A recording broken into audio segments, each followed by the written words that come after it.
어서오세요. 네. 네. 네. 대구 무슨 일이야? 시장님 보러 딱 한 가지 목표를 위해서 왔습니다. 꼭 그런 건 아니고.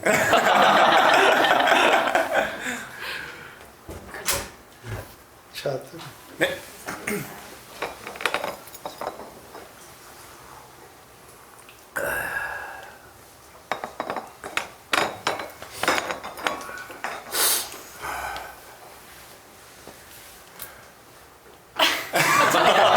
한숨 좀 돌리시고 좀. 할 말이 있으면 무엇이라도 해봐요. 무엇이라도. 무엇이라도. 네, 그래도 저희 간단하게 소개는 조금 드리고 그래. 하는 게 나을 것 같은데요.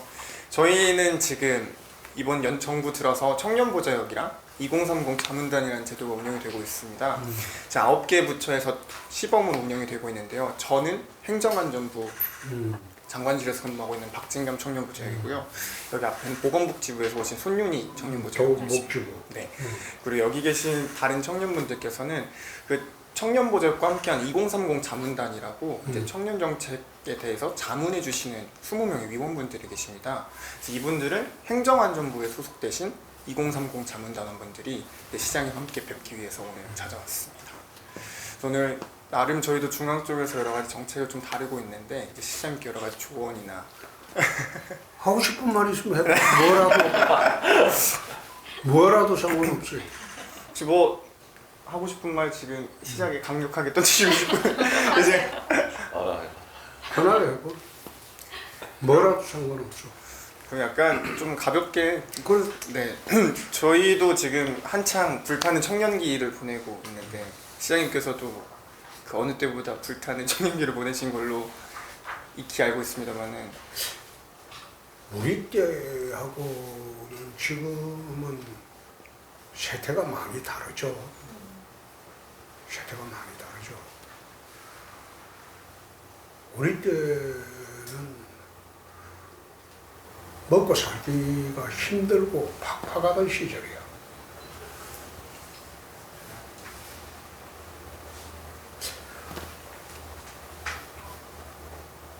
내가 대학 다니던 시절은 사실 머리 깎을 돈이 없어가지고 이발비가 없어가지고 봄 되면 개학 전에 이발소 가서 머리를 빡빡 밀어요. 그리고 가을쯤 되면 또 한 번 밀어요. 그때는 장발 단속도 하던데요. 장발이 이제 어느 정도 길면 뒤에서 가이드 하던 박정희 시절이었는데, 그래서 봄 되면 개학 전에 머리를 한번 깎고 그냥 놔뒀다가 가을 되면 또 한 번 깎고 1년에 머리 2번 깎던 시절이에요. 그리고 대학생 아르바이트라는 거는 유일한 거는 가정교사뿐이었어. 그러니까 먹고 살기가 힘들고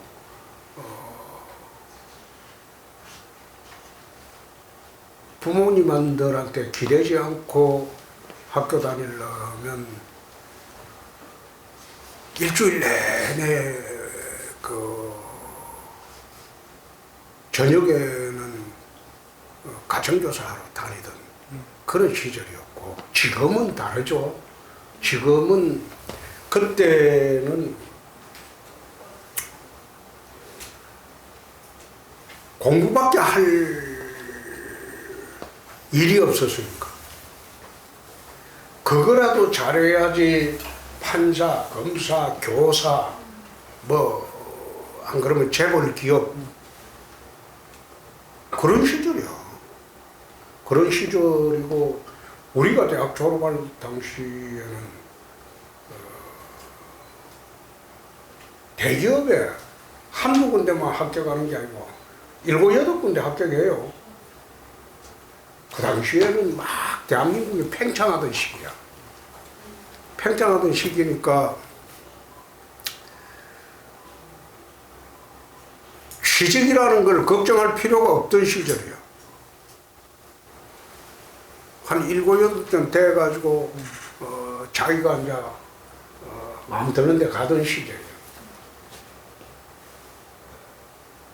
근데 지금은 대한민국이라는 게 이제 팽창을 멈춘 시점이에요. 선진국에 들어가면 들어갈수록 이게 경제 성장이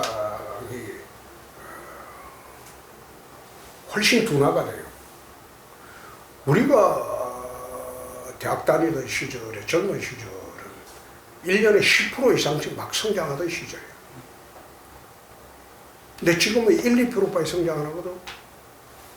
그 당시에는 1% 성장을 하면 새로운 자리가 30만 개가 막 생기던 시절이에요.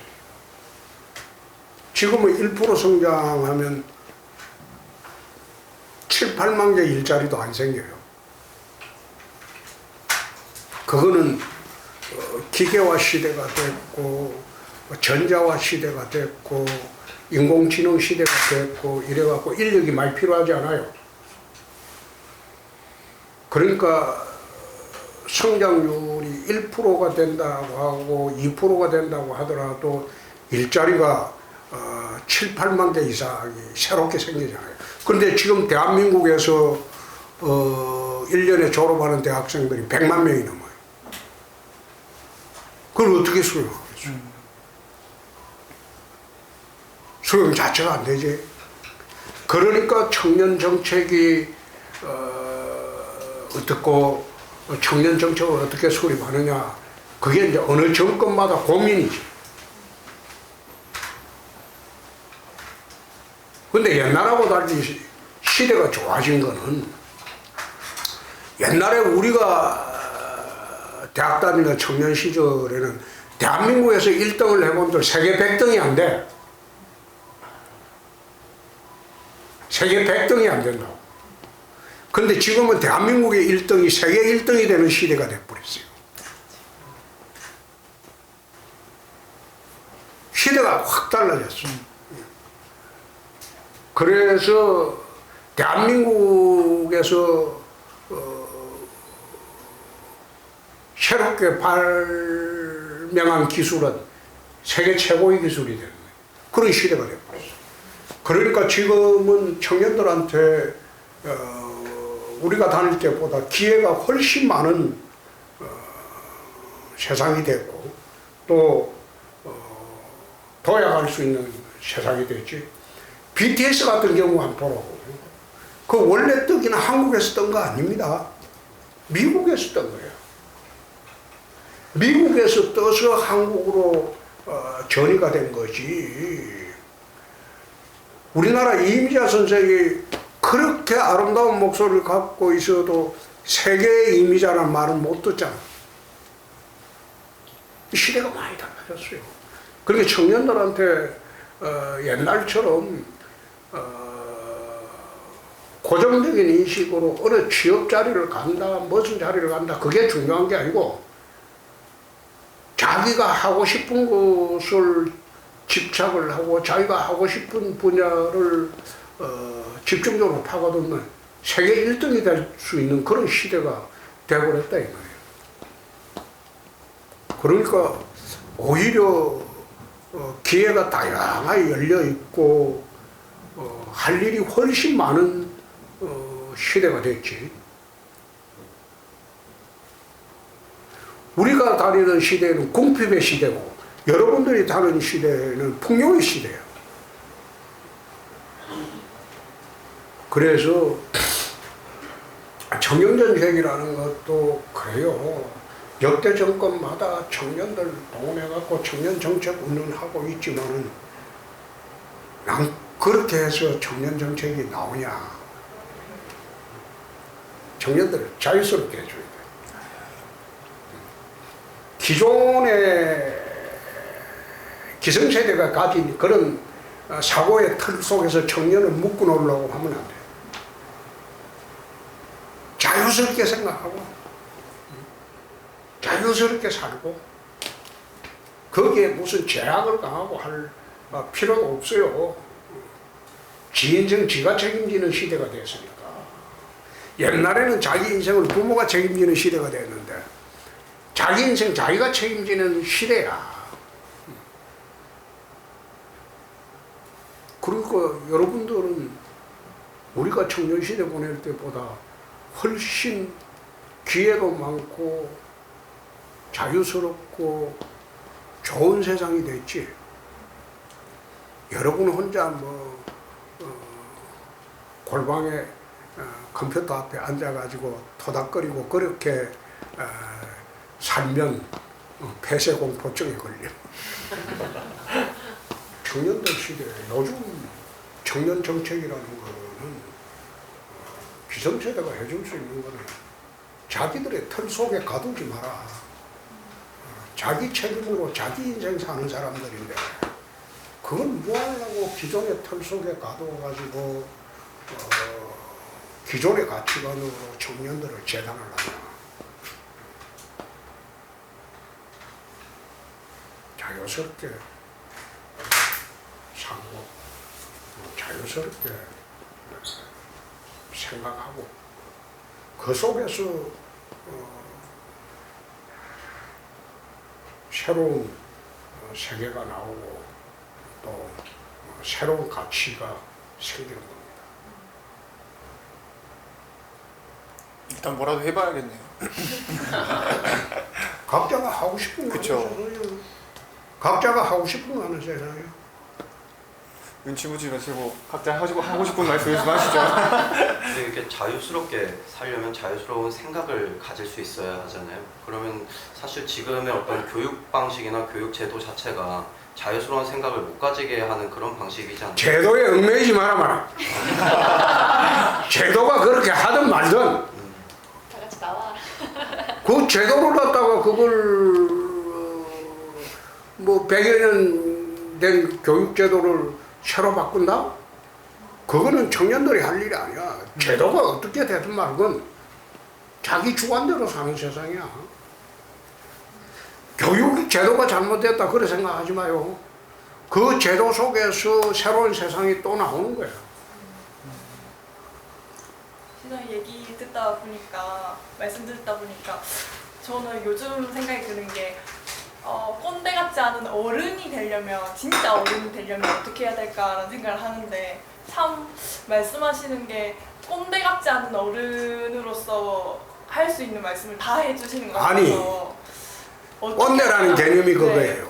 내가 가진 가치관을 내 후배나 내 자식들이나 거기에 강요를 하지 말아봐요.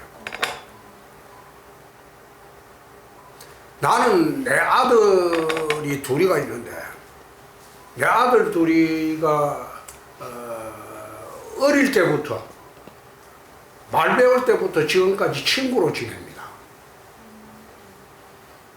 내 아들들이 고민이 있으면 엄마하고 상담 안 해요. 아버지하고 해요. 친구처럼 지내요. 자기들 고민이 있으면.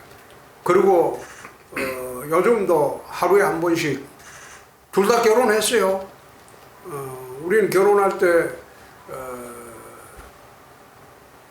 자기들끼리 나가서 데리고 갔어. 자기가 꼭 이 사람하고 결혼해야 되겠다고 할 때 우리는 집안에서 반대한 일이 없어요. 오. 상대방 집안 안 봅니다.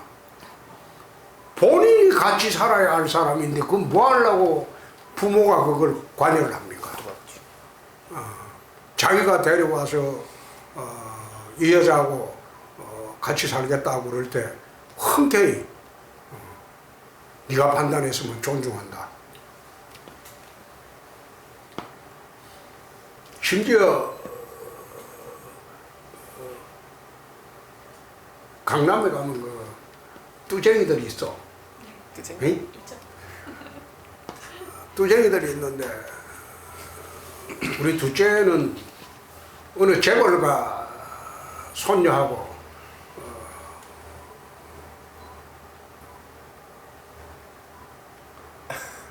그 미팅 소개팅. 소개팅 네. 하러 갔다 와서 예. 그날 밤에 와서 하는 말이 저런 여자 데리고 살면 나는 평생 공주 모시고 살아야 된다. 현명하시. 내가 그런 짓은 못한다. 자기가 잘라보더라고. 안 아까우셨어요? 자기가 잘라보. 아까우셨을 것 같은데. 그래서 우린 사돈집이 아주 평범한. 그래서 결국 자기 책임의 원칙이야. 자기가 결정하고 자기가 판단하고 결정한 사안에 대해서 부모한테 책임 돌리면 안 돼요. 부모한테 원망하면 안 되고. 응? 나는 왜 좋은 집안에 태어나지 못했을까 그런 생각하고 살아도 안 돼. 나는 단 한 번도 평생 살면서 우리 집에 부모님은 우리 아버님은 무학입니다. 어머님은 문맹입니다. 그걸 몰라요. 한 번도 나는 우리 부모 원망해 본 일이 없어요. 그리고 내가 대학 때도 고학을 해서 다녔고 나는 부모로부터 받은 재산은 제로입니다. 우리는 돈 자체가 없었습니다. 집을 가져보지 못했으니까. 그냥 옛날에는 전셋집이 별로 없었어요. 옛날에는 그게 우리가 대학 다닐 당시는 달셋집이지. 달셋집이고 전셋집이 아니고 달세를 1년에 성급으로 줘야 돼요. 12달치를 한 번에 줘야 돼요. 그런 시대였어. 전세라는 게 없던 시대지. 여러분들이 살면서 힘든다고 부모 원망하면 안 돼요.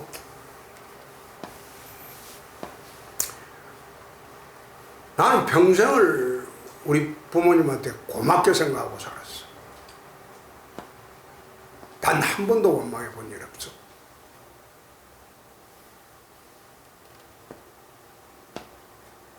그러니까 내 부모가 못나서 내가 힘들게 산다. 그 생각하면 진짜 나쁜 놈이야. 그 낙동강에가 빠져 죽어야 돼.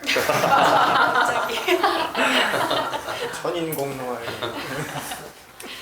시장님, 아까 시장님께서 그 제도에 얽매이지 말아라고 말씀해 주셨는데 저는 또 한편으로는 또 제도가 어느 정도 긍정적인 좀 측면을 한다고 생각을 하거든요.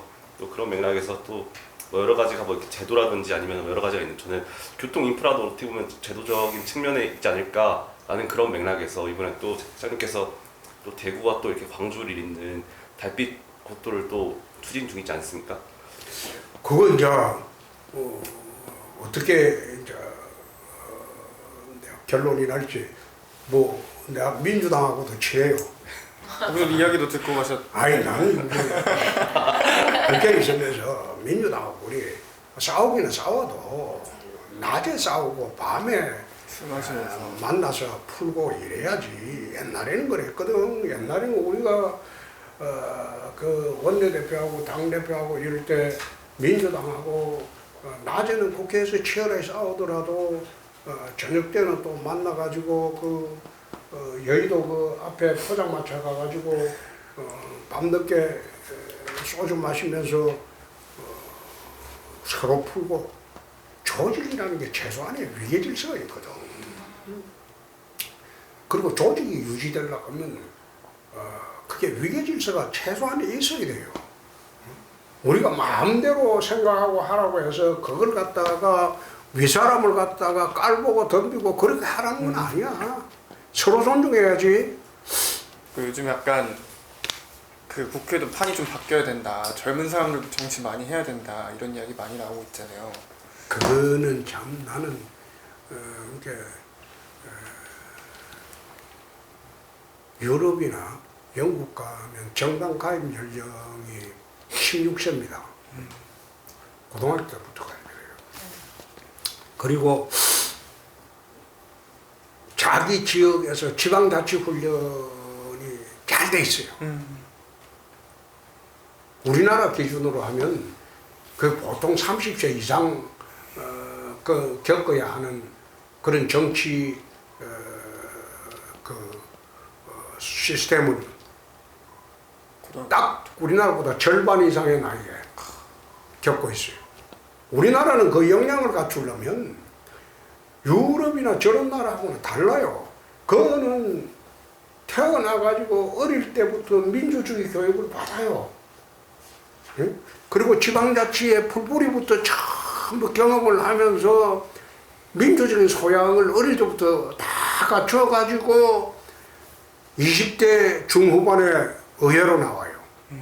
근데 우리나라가 20대 중후반이라면 우리나라는 40대 중후반에 해당하는 그런 역량을 얘들은 20대 중후반에 갖춰요. 그 말씀하신 역량이 아까 말씀하셨던 공부를 해. 공부. 뭘 하더라도 청년 시절에 책을 많이 읽어야지. 여러분들 졸업하고 난 뒤에 내가 검사로 인관되고 난 뒤에 인관되기 전에 읽었던 책보다 인관되고 난 뒤에 읽은 책이 훨씬 적어요.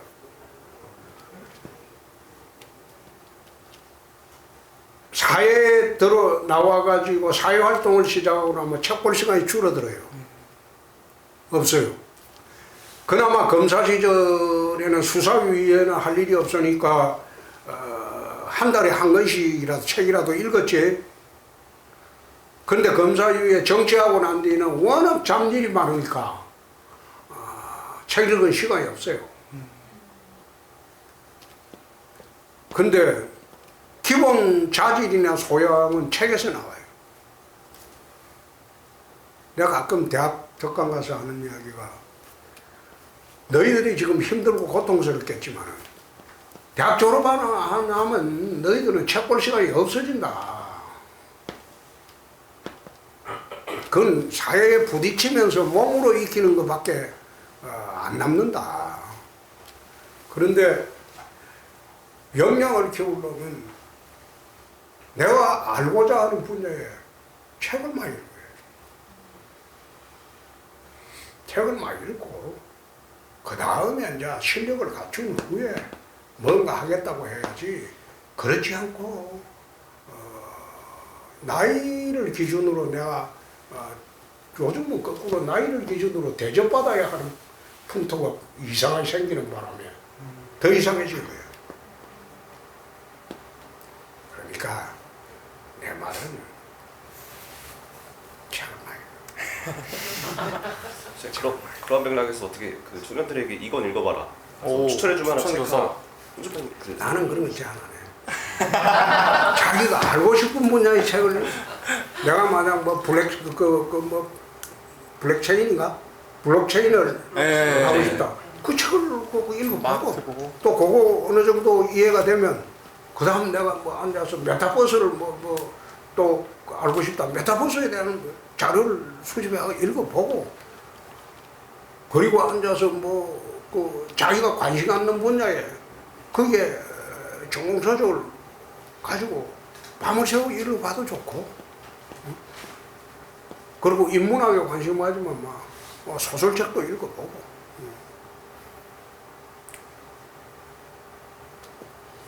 나는 여태 읽어본 책 중에서 제일 재미있게 읽어본 거는 이병주 선생의 지리산이라는 책이 있습니다. 이병주 선생의 지리산이라는 책이 있는데 그게 한국 현대사를 이해하는 데는 굉장히 도움이 되는 책이에요. 그게 5권으로 되어 있는데 그건 한국 현대사를 이해하는 데는 소설책인데도 굉장히 도움이 돼요. 한국에 어떻게 좌익, 우익이 갈라졌는가. 한국의 현대사를 이해하는 데는 그 책만큼 좋은 책이 없어요. 그렇게 하여튼 젊은 시절에 열심히 그게 나이 들면 그게 재산이 된다고. 나이 들면 재산이 돼. 대구시장으로 내려와 있으니까 훨씬 편하지. 내가 2년 전에 대선 경선 때 딱 치고 난 뒤에 대구시장 내려가려고 격이 안 맞다는 거 아니야. 격이 안 맞다. 근데 대구시에 내려와 보니까 얼마나 편해. 나 2년 뒤 되면 지금 이래 시끄럽고 세상이 레인족 소리 나오고. 난 그래 예측을 했으니까. 이때는 뻘밭에서 발 빼야 된다.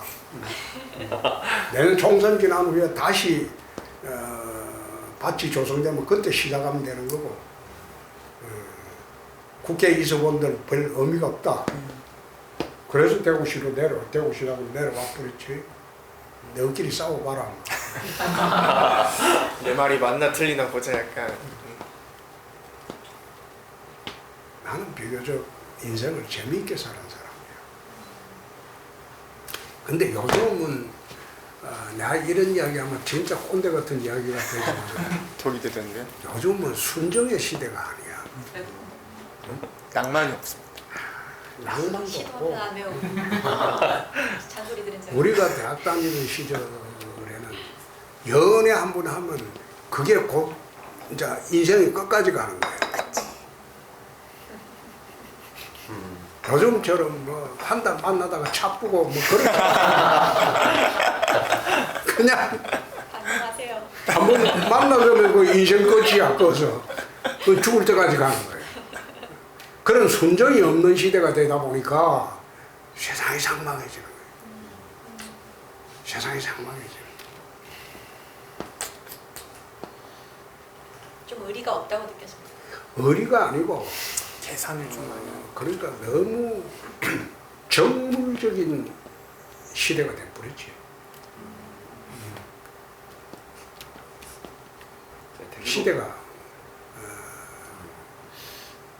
저는 사실 대구 청년으로 있으면서 가장 좋은 점이요. 시장님께서 오시고 나서 대구가 많이 알려졌어요. 시장님께서 계시다는 사실 하나. 대구 제가 이제 다른 지역 가서 이야기하면서 대구 사람이다 하면은 홍 우리 시장님. 홍준표 시장님 계시는 건 아닌데 그게 이제 중앙정부가 대구시를 깔보지를 않아요. 맞습니다. 대통령실이나 행정각부에서 옛날에는 대구시에 국장이 올라가면 서울의 사무관도 안 만나줬어. 그렇게. 근데 요즘은 대구시 국장이 올라오면 서울의 국장이 내려와. 중앙부처에. 그러니까 그건 시도의 위상이야. 시도의 위상이야. 그 요즘은 중앙부처의 장관도 대구시장 말을 잘 들어요. 어느 부처일까요? 옛날에는 중앙부처의 장관은 대구시장 이거는 만나주질 않았어. 그걸 뭐 17개 광역단체장이 있는데 그거 누가 만나주냐? 근데 요즘은 우리 공무원들이 중앙부처 가면 일할만 하지. 중앙부처에서 잘 대해주고 또 무시 안 하고 존중해주고 또 협력 잘해주니까 내 있을 때까지는 그럴 거야.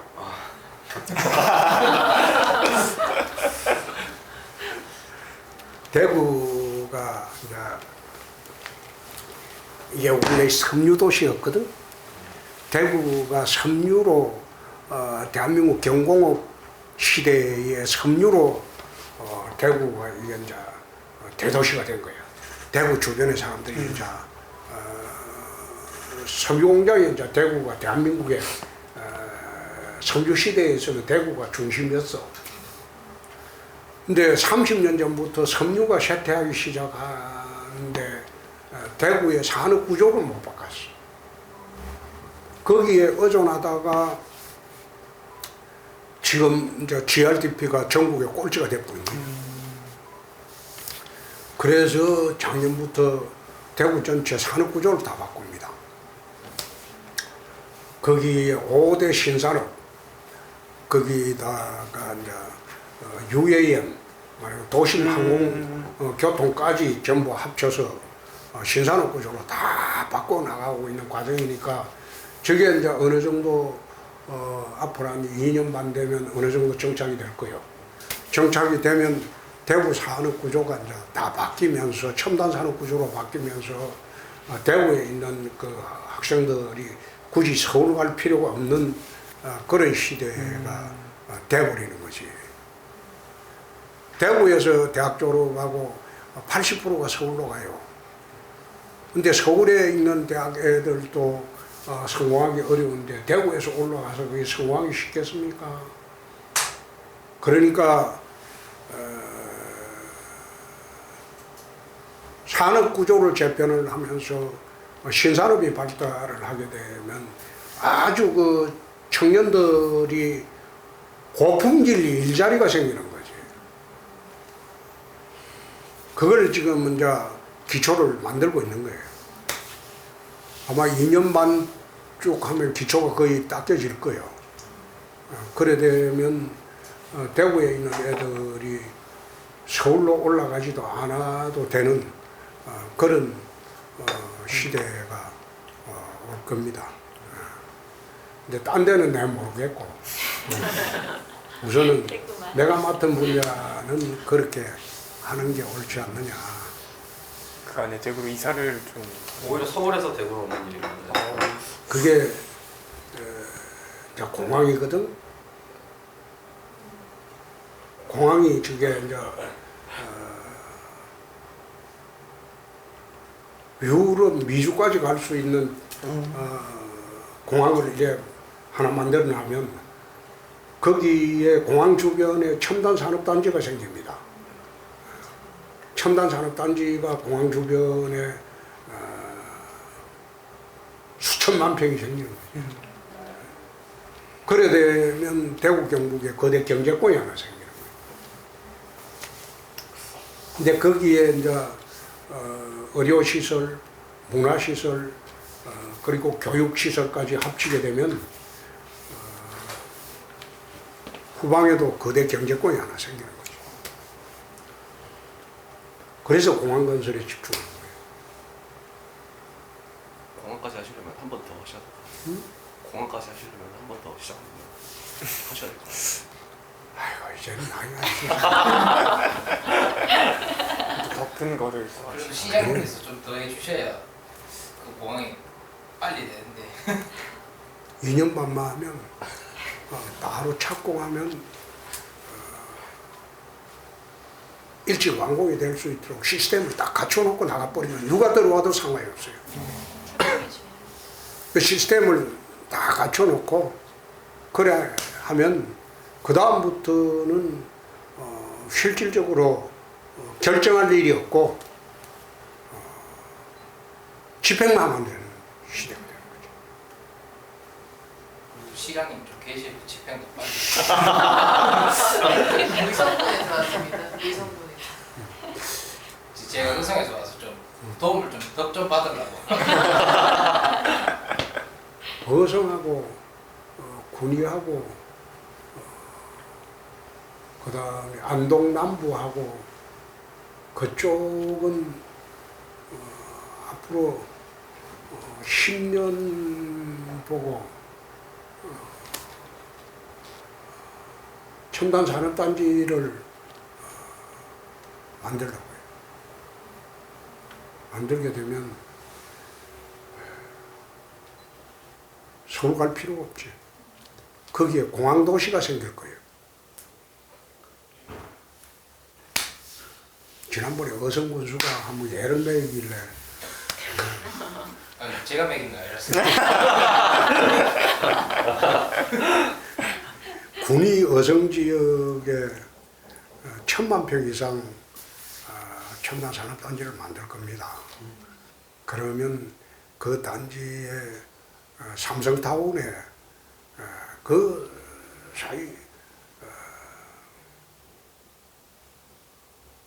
한 200만 평, 300만 평을 아예 기업에 단지 조성을 안 하고 줘버리는 거야. 원형지를. 기업이 내려와서 저가 단지 조성하고 저가 거기에 이제 공장 짓고 시설 다 짓고 하도록. 기존에는 그게 단지를 다 조성을 해가지고 이래 기업한테 주면 기업이 거의 비싼 가격에 사거든. 그래 하면 기업들이 싫어한다고. 그러지 말고 이만큼 200만 평 줄게. 원행지 거래를 해버리고 너가 와서 건설하고 거기 공장 짓고 해라.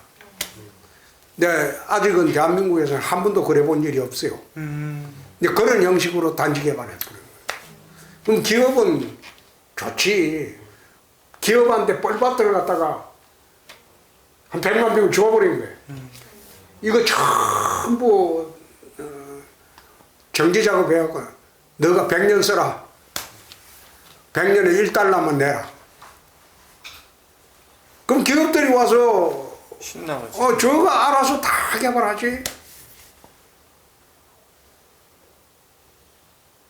그런 식으로 파격적인 개발 방식을 도입 안 하고는 새방강은 50년이 가도 개발이 안 돼요.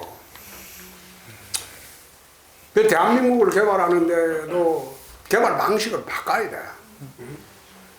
개발 방식을 지금 뭐 LH 통해 가지고 그 대지 다지고 그거 다 해가지고 저끼리 이익 난가먹고 다 난가먹고 기업들 들어오라 그러니까 비싼 가격에 왜 들어가냐? 그래서는 안 되지. 기업이라는 게 뭡니까? 돈 보고 움직이는 집단입니다. 이익이 남지 않는데 기업이 어떻게 와요? 밖에 나가면 왜 홍준표가 왔는데 대기업 유치가 안 되노? 대기업이 내보고 와요? 그거 아니에요. 너가 여기 와서 충분히 투자 가치가 있고 미래 가치가 있고 돈이 폭발적으로 벌린다고 판단이 될 때 내려오는 거야. 근데 그런 여건을 만들어주면 돼요. 그런 여건 만드셔서 이제 삼성 내려오겠네요. 삼성이 우선 대구에 떠난 지가 한 30년 됐죠. 떠난 지가 30년 됐는데 이번에 이제 공항건설에 건설 부분도 들어오고 금융, 삼성전자도 내려옵니다. 내려와서 이제 삼성그룹 차원에서 공항건설에 같이 해주기로 약속을 했기 때문에 우리가 참 편해진 거지. 삼성에 이제 이재용한테 한 1년 반을 좀 요청을 했지. 거기도 약간 1년 반 동안 하고 싶은 거 해봐라 이런 느낌인가요? 아니지. 1년 반 동안 저 삼성에서 도와주는. 고심 끝에 신호항공사업에 참여하기로 내려오니까 이제 그게 시작이지 뭐. 큰 변화가 진짜 있겠네요. 하여튼 여러분들 잘하세요. 자, 그만하고. 네, 알겠습니다. 자, 미소 주십시오. 촬영하겠습니다. 하나, 둘, 셋. 네, 감사합니다. 감사합니다. 감사합니다. 네, 감사합니다.